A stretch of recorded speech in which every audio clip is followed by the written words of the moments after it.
السلام علیکم دوستو، آج ہم ایک مشہور واقعہ بیان کرنے جا رہے ہیں جو حضرت غوث الاعظم سیدنا عبد القادر جیلانی رحمۃ اللہ علیہ کے والد محترم حضرت ابو صالح موسیٰ جنگی دوست رحمۃ اللہ علیہ سے منسوب کیا جاتا ہے۔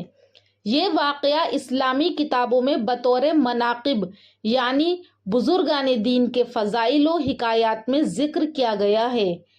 آپ کے والد حضرت سید ابو صالح موسیٰ رحمۃ اللہ علیہ جوانی کے ایام میں ریاضات اور مجاہدات کے دوران ایک مرتبہ شہر کے باہر دریا کے کنارے جا رہے تھے۔ کئی روز سے کچھ کھایا پیا نہیں تھا۔ اچانک کنارے کے قریب دریا میں تیرتے ہوئے ایک سیب پر نظر پڑی۔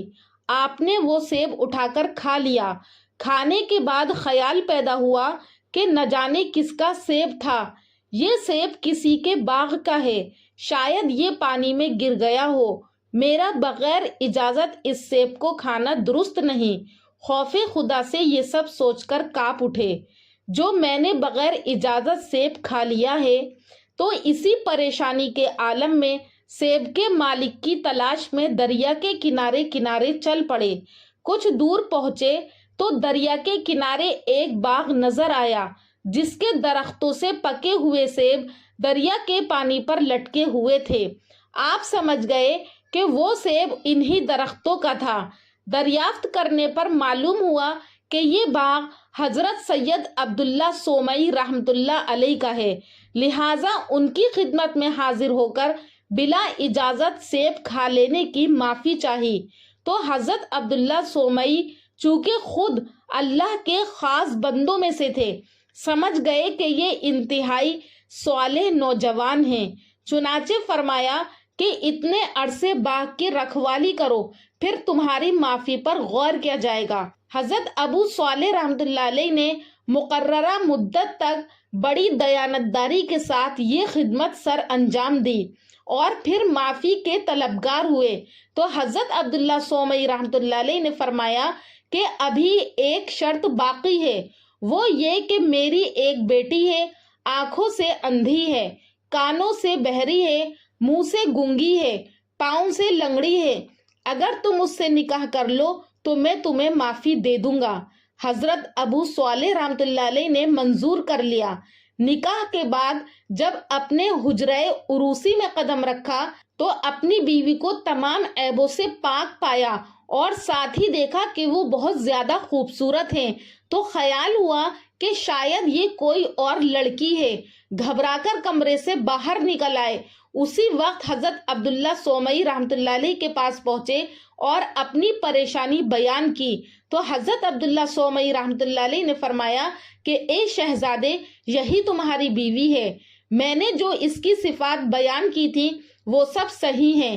یہ اندھی ہے اس لیے کہ کسی غیر محرم پر اس کی نظر نہیں پڑی۔ یہ بہری ہے کہ کبھی شریعت کے خلاف اس نے بات نہیں سنی اور نہ ہی کہی۔ یہ لنگڑی اس لیے ہے کہ اس نے کبھی شریعت کے خلاف کوئی کام نہیں کیا۔ یہ لنگڑی اس لیے ہے کہ خلاف شرع کبھی گھر سے باہر قدم نہیں رکھا، اور یہ گونگی اس لیے بھی ہے کہ اس نے کبھی شریعت کے خلاف کوئی بات نہیں کی۔ تو پھر اس طرح حضرت ابو صالح رحمۃ اللہ علیہ کا نکاح ایک نیک اور صالح عورت سے ہوا۔ انہی کے بطن سے بعد میں وہ ہستی دنیا میں آئی جنہیں ہم سیدنا غوث الاعظم عبد القادر جیلانی رحمۃ اللہ علیہ کے نام سے جانتے ہیں۔ ناظرین، یہ تھے حضرت غوث اعظم رضی اللہ تعالیٰ عنہ کے والد اور نانا جان، جو ایسی صفات کے مالک تھے۔ اس واقعے سے ہمیں یہ سبق ملتا ہے کہ انسان کو چاہیے وہ تقوی اختیار کرے۔ تقوی یہ ہے کہ انسان معمولی سی چیز کو بھی بغیر حق کے استعمال نہ کرے۔ اللہ تعالیٰ تقوی رکھنے والوں کو ایسی نسل عطا کرتا ہے جو دین کی خدمت کا سبب بنتی ہے، جیسا کہ سیدنا حضرت غوث الاعظم رحمۃ اللہ علیہ۔ اولیاء کی زندگیاں ہمیں سچائی، امانت اور خوف خدا کا سبق دیتی ہیں۔ مذکورہ واقعہ بہت تلاش کرنے کے باوجود بھی تاریخ کی معتبر کتابوں میں نہیں مل سکا۔ البتہ اردو کی کتابوں میں یہ واقعہ مولانا ابوالبیان محمد فاروقی نے اپنی کتاب سیرت غوث اعظم میں نقل کیا ہے۔ چونکہ یہ ایک تاریخی واقعہ ہے اور نہ ہی اس میں کوئی ناممکن الوقوع بات ہے، لہٰذا اس واقعے سے ہمیں امانت، دیانت اور خوف خدا کا عظیم سبق ملتا ہے، اور یہ واقعہ مشہور مناقب میں نقل ہوا ہے۔ دوستو، امید کرتی ہوں کہ آپ کو ہمارا یہ ویڈیو پسند آیا ہوگا۔